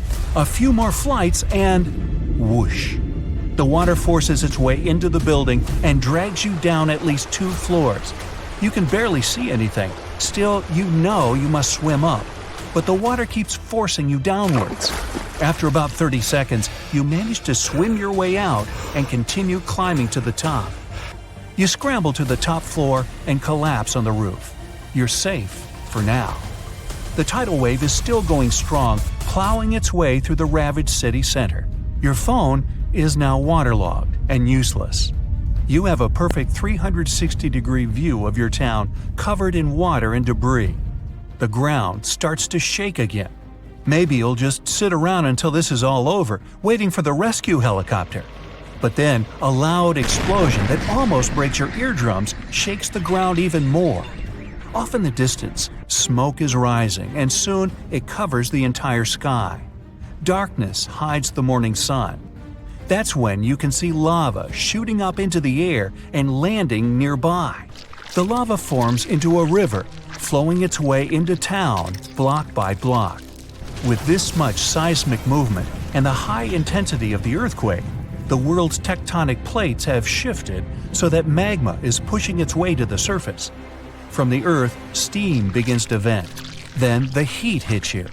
You see the magma cover the ground like a blanket, eating up every car in its way. What's worse is that the magma is melting the foundations of the buildings that managed to withstand the earthquake and the tsunami. The buildings in the distance are now sinking and collapsing into the raging lava pool that's replaced your town. One by one, every building descends. That means, uh-oh, the building where you're standing is also swaying. It's about to fail. That's when you see the light. You look up and see a helicopter above in the distance. You wave your arms, run around, jump, anything to get noticed. And it works. The chopper makes a few circles and finally drops you a rope ladder. As you're lifted in the chopper, you take a good look at the world below you as it wriggles around like noodles in a strainer. You land a few miles out and are immediately treated by a doctor in an emergency triage center. You were one of the lucky ones. A year later, the tsunami water has receded.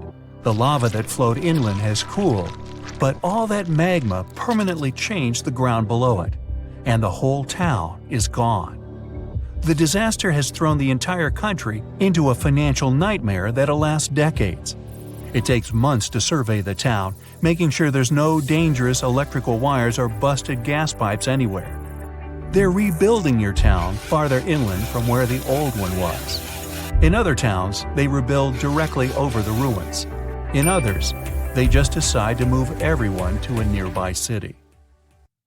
Before an earthquake shakes the ground, something sneaky might happen first. A slow, quiet movement with no shaking at all. No one is aware that right under their feet, the land is preparing to tremble violently, wreaking havoc, bringing destruction and devastation. A new study shows that such a slow creep might be how earthquakes begin. To figure this out, scientists didn't start with giant pieces of the earth. Instead, they went into a lab and used clear plastic sheets called plexiglass. They pushed two sheets of plexiglass sideways against each other, just like how tectonic plates, huge chunks of Earth's crust, push against each other underground. As they pushed, the plastic cracked, kind of like what the Earth does during an earthquake. And even though it was plastic and not rock, the physics, the way things break and move, was the same. Earthquakes happen when two tectonic plates try to slide past each other, but they get stuck. The edges between them don't move easily because of something called friction. It's kind of like when your shoes grip the ground. Over time, the plates keep trying to move and stress builds up. Think of it like bending a stick. At first, it doesn't break, but if you keep pushing, it will eventually snap. The spot where the plates are stuck is called a fault, and there's a thin, brittle part in that fault. By brittle, I mean that it doesn't bend, it just breaks. Here's how it happens. First, a tiny crack forms. It's small and moves slowly. There's no shaking yet, but something is already happening under the surface. The crack spreads, building up more energy. When it finally reaches the edge of the brittle zone, boom! It speeds up, suddenly racing forward really fast, almost as fast as sound. And that's when the Earth starts to shake. So scientists decided to find out how that very first crack starts. They conducted their experiment, whose setup was similar to a type of fault in the real world called a strike-slip fault, like the San Andreas Fault in California. Even though the materials, plastic versus rock, are different, the way cracks form and move is exactly the same. The experiment has helped scientists understand that earthquakes don't always start suddenly. Sometimes there's a slow, quiet start, like a warning sign before the big quake. This early stage of an earthquake is called a nucleation front. It's like a seed of a crack, gently creeping through the material long before any actual rupture happens. This quiet and slow movement doesn't release energy into the surroundings. At first, scientists thought of cracks as simple one-dimensional lines, like a straight tear in paper. But something didn't add up. The slow-moving nucleation front wasn't behaving like a normal fast-moving crack, and it wasn't clear why or how it suddenly sped up and became an earthquake. The answer came when scientists realized they had to think in two dimensions instead of one. Instead of imagining the crack as just a fine line, they began to think of it as a patch, like a growing circle, that starts at the surface where two materials touch. As this patch spreads out, more material along its edge has to break. The important thing here is that the energy needed to break the material is related to how long the patch's edge or perimeter becomes. The bigger the perimeter, the more energy it takes to keep breaking. That's why this patch moves slowly at first. It doesn't yet cause the violent shaking we associate with an earthquake. Because it moves without sending shaking waves, this stage is called aseismic. Eventually, the growing crack patch spreads beyond the special brittle zone, where the materials are stuck. Outside this zone, the energy needed to keep breaking the material doesn't increase anymore. Instead, there's now extra energy building up, more than what's needed to keep the crack growing slowly. This extra energy doesn't stay quiet. It suddenly powers the crack to move much faster, turning it into a full-speed rupture. That's the moment when the earthquake begins and the ground starts to shake. These findings help explain how earthquakes might start off slow and silent before quickly turning dangerous.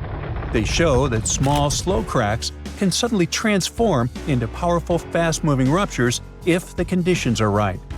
Scientists believe that they can learn to detect the aseismic stage before a crack speeds up.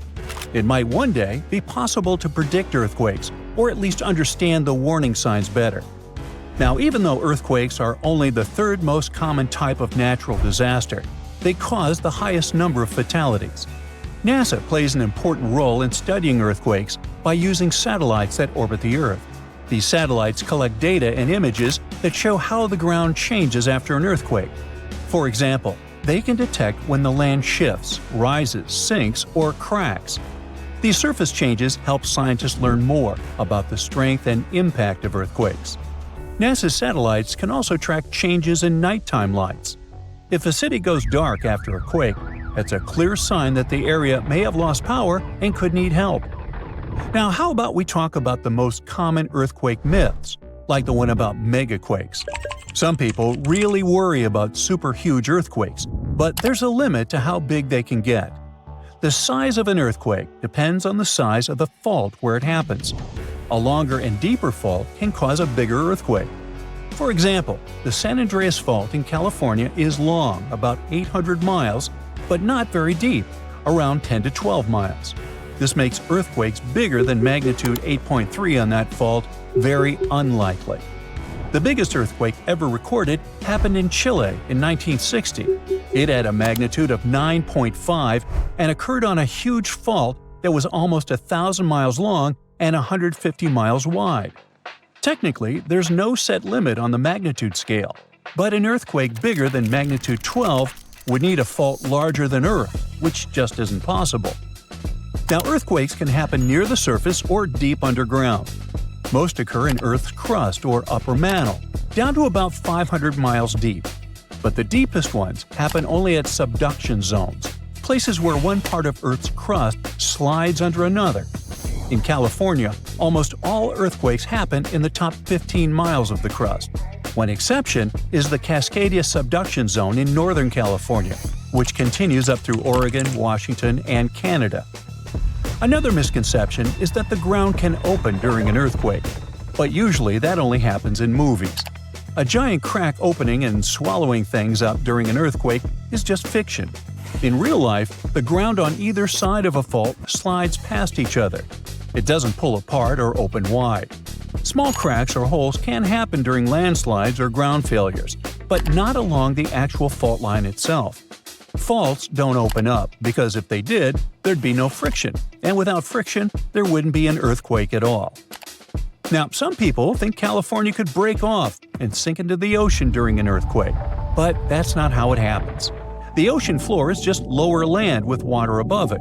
California can't fall in. What's really happening is that southwestern California is slowly sliding north toward Alaska along the San Andreas Fault.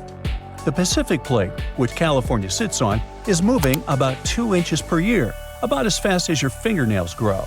So, in about 15 million years, Los Angeles and San Francisco could be neighbors. And in 70 million years, Los Angeles might be sitting near Alaska. I can't wait. People often wonder whether an aftershock can be bigger than the earthquake itself. Aftershocks are smaller earthquakes that happen in the same area after a larger one. They're like our planet's way of settling down after the main shock. But if an aftershock turns out to be bigger than the first earthquake, then we call the bigger one the main shock, and the earlier one becomes a foreshock. About 5 to 10% of earthquakes in California are followed by a stronger one within a week. It's also possible for 2 quakes in the same area to be about the same size. However, very large earthquakes are rare, so it's even rarer to see 2 huge ones happen close together. The strongest earthquake ever to strike east of the Mississippi River that happened over 200 years ago was never over, according to some scientists. Most earthquakes last seconds to minutes, and the official record breaker so far is a silent one in Sumatra that was going on for 32 years. This slow slip event triggered a massive quake and a tsunami. So if it's true that the new Madrid earthquake is still sending aftershocks, we'll have a new top name for this sad list. The earthquake started in December of 1811 with a powerful quake in a sparsely populated part of northeast Arkansas. They felt the shaking almost 1,000 miles away in the White House, And the tower bells were ringing in Boston, even further away. It even made the mighty Mississippi flow backward for a few minutes over new waterfalls formed by shifted ground. The town of New Madrid, Missouri, completely disappeared in the disaster.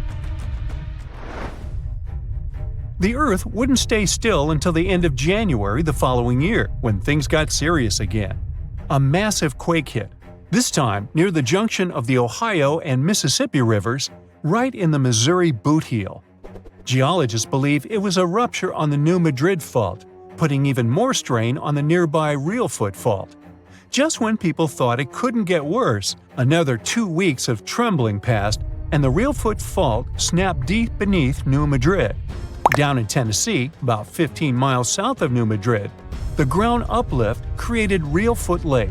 Steamboats were chugging along the river, with thousands of trees floating and acres of woods torn apart by the quake. In St. Louis, Missouri, which is 160 miles away, buildings were badly damaged, and chimneys fell in Cincinnati, Ohio, 400 miles away. People all the way in Montreal, Canada, over 1,000 miles away, felt the earthshake.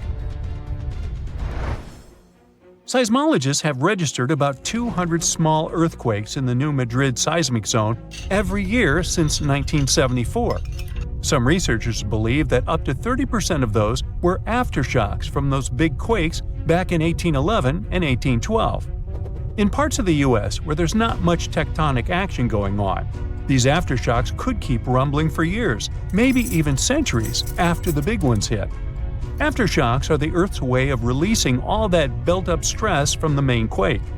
When the ground shakes from the first earthquake, it puts a lot of pressure on the rocks nearby. And when those rocks can't take it anymore, they crack, causing even more shaking. That's the aftershock. And they can be pretty intense, especially right after the main quake, but weaken over time. Not all scientists agree that contemporary earthquakes have to do with those from 200 years ago. We mostly associate faults with those lines where Earth's plates meet. But there's a whole network of those right under the center of the North American plate. They're like relics from 750 million years ago, when North America was part of a supercontinent called Rodinia. When Rodinia started to break up, it left behind these rifts, weak spots in the Earth's crust that run deep beneath the modern Midwest. It could explain the earthquake action. An international team of geologists decided to take a fresh look at 3 major earthquakes that shook North America and end the debate. They used a new math method called the nearest neighbor. It says that if earthquakes are too close in space, time, and magnitude to be independent background events, then one is assumed to have triggered the other. Depending on how you look at the numbers, somewhere between 10 to 65% of the recent quakes in the region could be aftershocks of those historic earthquakes. And a huge quake that hit Charleston, South Carolina at the end of the 19th century might explain up to 72% of the earthquakes in the area since then. But not all places are the same, so the scientific debate continues. In 1774, British explorer James Cook noticed a glow in the distance. It was the volcano of Mount Yasur in Vanuatu. This bad boy had been spewing lava and ash ever since, and it's quite likely that it's been doing that for way longer. The volcano has been sitting at alert level since October 2016, which means things are really unsettled around there. They've even marked off a 2,000-foot radius around the crater to keep people safe. There have been low to moderate outbursts, shooting out ash, gas, and steam, and some bigger blasts throwing stuff outside the crater. Satellite images have picked up on some hot spots of sulfur dioxide plumes, showing that Yasur is still cooking up a big storm down there. Stromboli, one of the volcanic islands near Sicily, officially has the Guinness World Record as the longest continuously erupting volcano. It has been putting on a fiery show for over 2,400 years straight. Ancient sailors nicknamed it the Lighthouse of the Mediterranean. Most of the time, Stromboli's just spitting out spatter, but every now and then it throws in some lava flows or shoots up some moderately high fountains. Sometimes you might even catch a glimpse of steam-driven outbursts. Over 200 million years ago, the world went through a major makeover, with not one, not two, but 4 massive volcanic eruptions changing the game. It all happened in Rensselaer, a large chunk of island that used to be a supermassive volcano stretching across what's now British Columbia and Alaska. This volcanic activity might have helped dinosaurs grow from cat-sized critters into giants we saw in Jurassic Park. It kicked off a 2-million-year rainy season. It made the whole world hot and humid, and the dinos just loved it.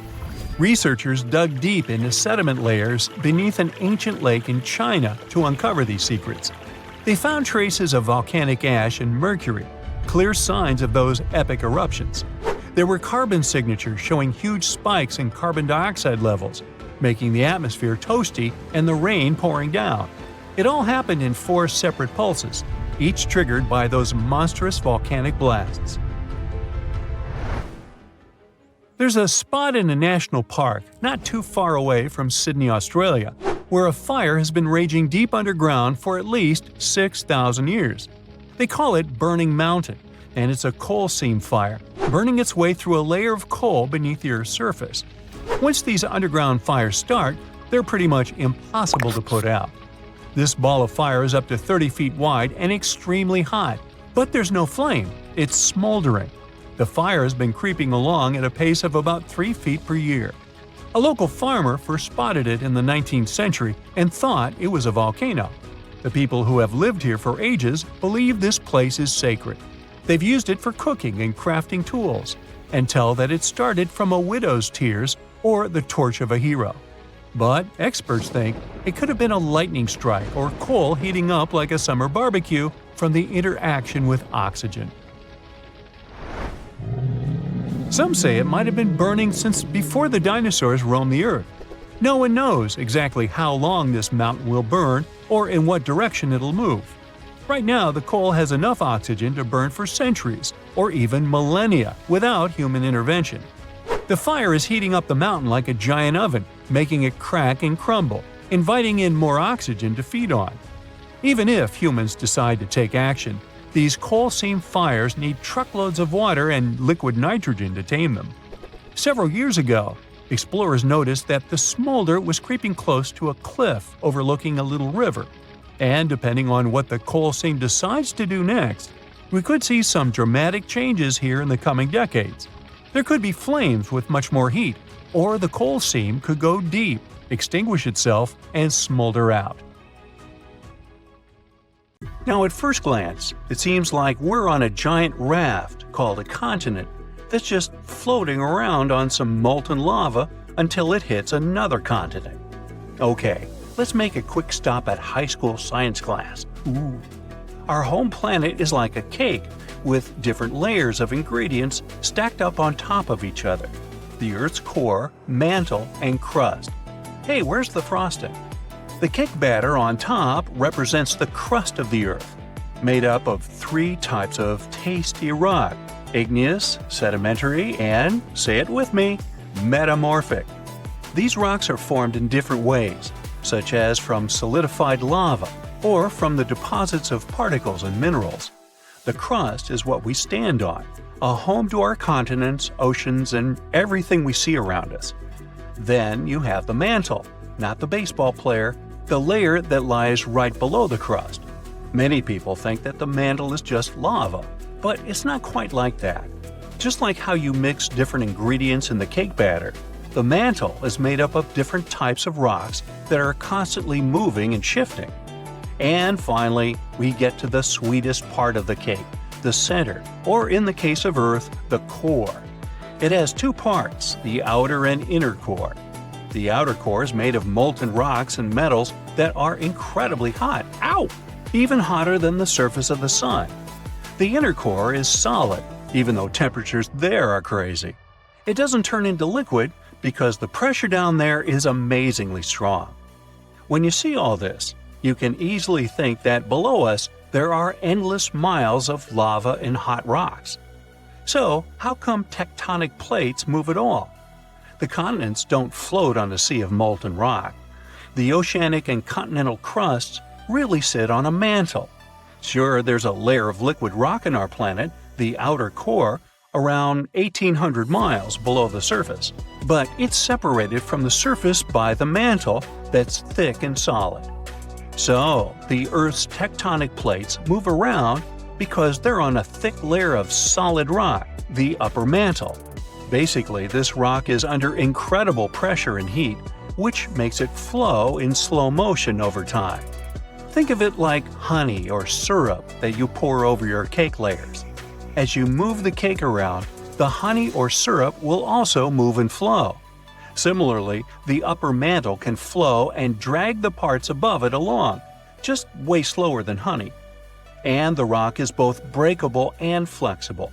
It can crack and break like a cookie, now I'm getting hungry, but it can also stretch and bend like a piece of taffy. When the plates get caught on each other, they can't move anymore. But when they break free, they start drifting again, like puzzle pieces shifting around until they find their perfect fit. Extremely high temperatures and pressure are the reason this flow happens. It's like a big pot of soup on the stove. As the soup heats up, it starts to move around, carrying heat from one spot to another. Is it lunchtime? And speaking of lava, it's not just molten rocks that travel all the way up from the outer core to volcanoes. When tectonic plates come together and one slides underneath the other, they create a lot of heat and pressure while grinding against each other. It's like rubbing your hands together fast and they start to get hot, or when you start a fire with rocks. And as the melted rock, or magma, rises to the surface, it can create volcanoes. Now, long ago, the Earth's land was not divided into continents as it is today. Instead, there was one giant landmass known as Pangaea, meaning all Earth in Greek. Whoa! Imagine being stuck in the middle of this giant ocean. So, over time, this supercontinent slowly broke apart. Its parts drifted away from each other and formed the separate lands we call continents. This idea first popped out in the 16th century when one cartographer realized the coastlines of Africa, America, and Europe appear like they could fit together like puzzle pieces. Later, researchers realized the rock composition of their coastlines was similar, which means they used to be part of one giant mass, and they call that the theory of continental drift. At first, people were pretty skeptical about that idea because they didn't know how such massive lands could move around. Now, we'd all be able to explain that part, right? So, the Earth's crust is divided into a couple of large plates and many smaller ones. All of them are still moving, even though it's in slow motion. We can't sense it, and we won't see any particular changes during our lifetime. It's a process that lasts hundreds of millions of years. As the plates move, they interact with one another in fascinating ways. For example, when two plates collide, one may be forced beneath the other, which would help create a subduction zone. Over time, this is the way you get many cool things like volcanic islands, trenches, and even entire mountain ranges. Plates apparently started moving around 3.5 billion years ago.